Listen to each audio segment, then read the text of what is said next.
right, let's move to the MCG today. But first of all, the heat this week, and especially tomorrow, I think, is on Adam Simpson and the West Coast Eagles. I feel like this is coming towards a natural end. And there's been reports last week that there has been, I guess, some disenchantment in the playing group. These were dismissed because, of course, Lee, you would know, and so would you, Jimmy, that in every playing group you've got 20 guys who probably aren't a huge fan of the coach at any particular point. But what I can report tonight is there are senior players who would like a fresh voice at West Coast. And these are senior players who are playing every single week. There is a lot of respect for Adam Simpson. They really like Adam Simpson, but there is a need, I think now, based on the people I've spoken to have a change of voice. He still has, well, close to 18 months remaining on a contract. The chairman was in Melbourne across the weekend.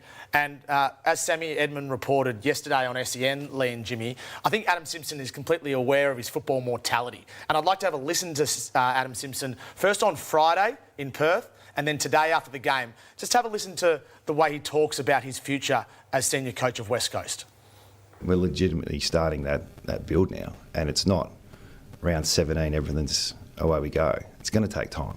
So whoever's coaching at West Coast, it's a longer term direction we're going in. It's going to be up and down. And the last couple of weeks it's been down, but that doesn't mean all hope is lost. You know, we can't ride that wave. So whether it's me or someone else, it doesn't matter. It's going to take time. So I sort of know how long the road's going to be. I'm up for it, but if the club's not, then they're not. So that's fine. I'm okay with my football mortality. It's okay. Well, there it is. It's a tough coaching gig when you're losing a lot. In the last 3 years, they've lost a lot. And when that happens, players don't, it's not they don't like the coach, but they lose faith in he's the coach setting up a football program that gives us our best chance of winning. I mean, that's the question mark. And really, if you lose enough, eventually it hits the fan and it is time for a new voice and a new change. And you'd think the Eagles are sort of approaching that, whether that's at the end of the year or whether it's now, who knows. Sometimes because he's been a long-serving coach, Adam Simpson, well-liked, well-respected, premiership coach. But it looks like the Eagles' on-field performances, Jimmy, just don't look... They just look like you do need a fresh start. And to be honest, in footy, new coach is the fresh start. Yeah, and I've heard you speak about this a lot, Lee. Winning gives you energy and it gives you hope and you keep boxing on. And a couple of edits that really stood out for me was the amount of easy, uncontested marks that the Ds were able to take inside forward 50. So we'll have a look at a couple of these here. And you look a little bit lethargic, and you say, like, when there's no hope, is there really the want to get over to the next one and the scoreboard keeps rattling up?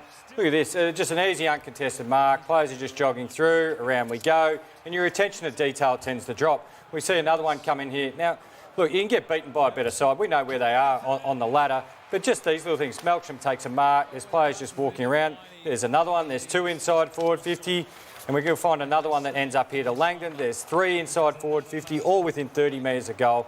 Sides who are winning a lot don't really do that. And I'm with you. Maybe a fresh voice might spark them, but Adam Simpson said himself, if it's him, it's him. If it's not, he knows where he's at. He sounds very pragmatic. Let's have a look at this game, Melbourne versus West Coast today at the MCG. 54 points was the end margin. It was never particularly in doubt. Jacob Van Rooyen played some fantastic football. Jimmy, take us through it.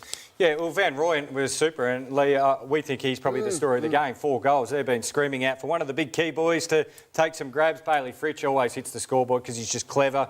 Cozzy Pickett and the young Tholstrup kicked his first goal and then followed up with his second. No, they were very good, Melbourne. They got away early, so they got the first 7 goals on the board. So they got the break, which is when the Eagles really, that hope and energy can fall off. And they continued just to go away.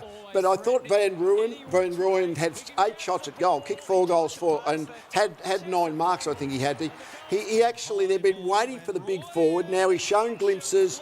Maybe this is his breakout game. Got a bit angsty towards the end there. And the other big thing for Melbourne is Trent Rivers' form. I think he's really doing a really good job as that replacement midfield to some degree for Christian Petrarca. It was important for Melbourne too because, as we highlighted before, the ladder percentage is going to play a factor. So they got a nice little percentage boost.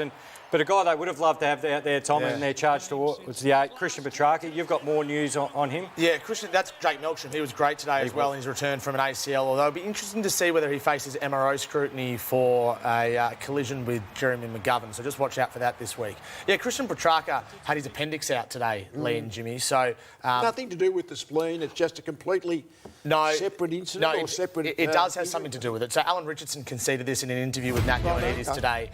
Because his immune system is down, that meant he had to have all his injections again, which could have contributed to having appendicitis, and that's why he had his appendix out today. I'm not sure it puts back his recovery at all, but nevertheless, seeing Christian Petrarca in hospital again is really serious. And what it does, it underlines how serious this initial injury was.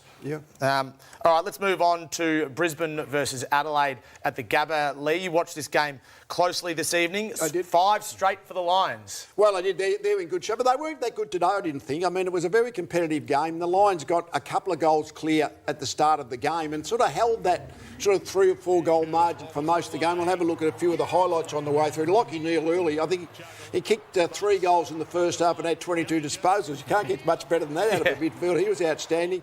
Dunkley was outstanding. So they were pretty good, but the Crows kept coming. And the Lions got 26 points clear late in the third quarter.